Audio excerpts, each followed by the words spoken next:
নমস্কার বন্ধুরা, আমি কেরল ভ্রমণের আরেকটি ভিডিও নিয়ে সকলের সামনে হাজির হলাম। এর আগের ভিডিওতে আমি দেখিয়েছিলাম কীভাবে সাঁতরাগাছি স্টেশন থেকে আমরা চেন্নাই পর্যন্ত এসেছিলাম। আজকের ভিডিওটাতে আমরা দেখব চেন্নাই থেকে আমরা কীভাবে আর্নাকুলাম যাব। তাই এই আর্নাকুলাম যাওয়া পর্যন্ত আমাদের অনেকক্ষণ ওয়েট করতে হয়েছে, কারণ চেন্নাই থেকে আমরা ট্রেন চেঞ্জ করছি। তাই চেন্নাই রেল স্টেশনের আশপাশটা একটু ঘুরে দেখতে লাগলাম।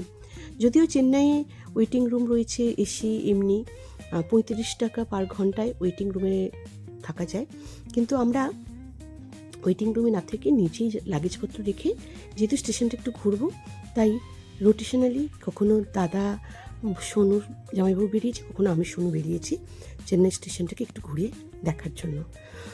চেন্নাই স্টেশনে শহরে 4টি রেল স্টেশন রয়েছে।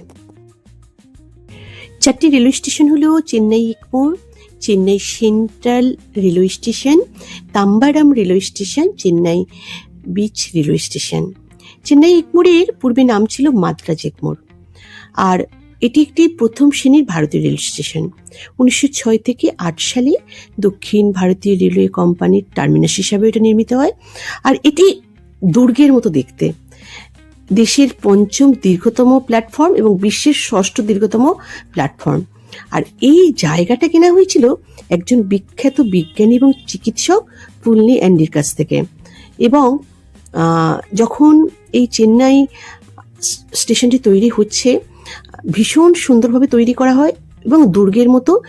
বলা হয় যে একটা সময় এখানে নাকি ব্রিটিশদের জন্য গোলা বারুদও মজুত করে রাখা হতো। আর 2.5 একর জমির উপর গড়ে উঠেছে। স্টেশনটির নামকরণ নিয়েও অনেক কথা রয়েছে। অনেকের দাবি যে এটা রবার্ট ক্লাইভের নামে নামকরণ করার কথা হয়েছিল। পরবর্তীকালে নাকি জনসাধারণ এত তীব্র বিরোধিতা করেছিল যে এটি চেন্নাই এগমোর নাম দিতে বাধ্য হন। এই গল্প করতে করতে দেখুন আমরা আর্নাকুলাম স্টেশনে এসে পৌঁছে গেছি। প্রায় সকাল 9টা, 9:30 বাজে আমরা এই সময়ে এসে পৌঁছেছি। আর আর্নাকুলাম স্টেশনটিও ভীষণ ভীষণ সুন্দর একটি স্টেশন।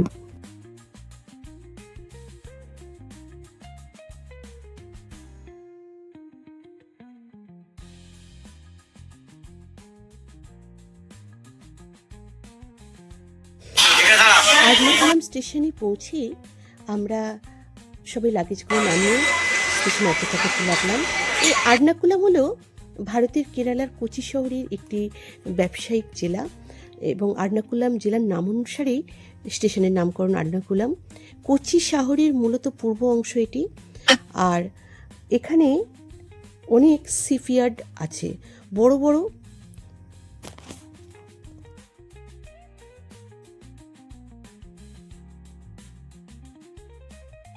দিয়া ট্যুর অ্যান্ড ট্রাভেলসের কর্ণধার দীপঙ্কর দার, ম্যানেজার অর্ণব দার ব্যবস্থাপনায় একটা লম্বা বড় মালবাহী টেনে নিয়ে যাওয়া গাড়িতে সবার সমস্ত লাগেজপত্র তুলে দিয়ে আমরা হেঁটে হেঁটে এগিয়ে যেতে লাগলাম আমাদের হোটেলের উদ্দেশ্যে।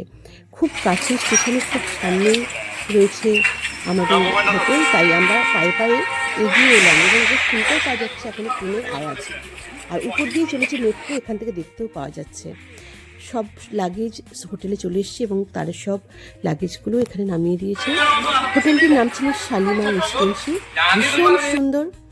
আর আসার সঙ্গে সঙ্গে আমাদের রুমের চাবি দিয়ে দেয়। রুমটাও ছিল খুব সুন্দর সাজানো গোছানো। আমরা প্রথমে ফ্রেশ হয়ে নিলাম, ফ্রেশ হয়ে আমরা একদম খাবার ঘরে চলে এলাম।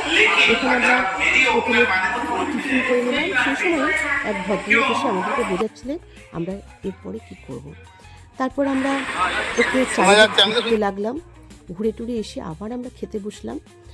ছিল দুপুরের খাবার। দুপুরের খাবারও ছিল খুব সুন্দর। ইলিশ মাছ ভাপা, বাঁধাকপি মাথা দিয়ে তরকারি, ভাত, ডাল, এত পরিপাটি এবং সুন্দর। খুব আনন্দ হলো খাবার পর। আর সত্যিই কথা, দীপঙ্কর দা এবং অর্ণবদা খুব সুন্দরভাবে সাজিয়ে গুছিয়ে একদম পরিপাটি করে সবাইকে যত্ন সহকারে খাইয়েছেন। এবং এটা আমাদের খুব ভালো লেগেছে। আমার যদিও প্রথমবার ওনাদের সাথে যাওয়া, কিন্তু ওনাদের সব কিছু ভীষণ ভালো লেগেছে। তারপর রেডি হয়ে আমরা চারপাশটা ঘুরে দেখব বলে একটু বের হলাম এবং হোটেলের সামনে কয়েকটা ছবি তুলে রাখলাম। আসলে কেরালা ভীষণই সুন্দর একটা জায়গা।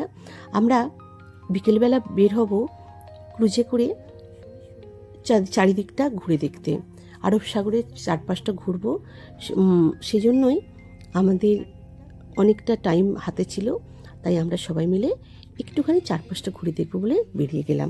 পরের দিন নিয়ে আসবো ক্রুজে ভ্রমণের ভিডিও, ভীষণ ভীষণ সুন্দর সেই ভিডিও।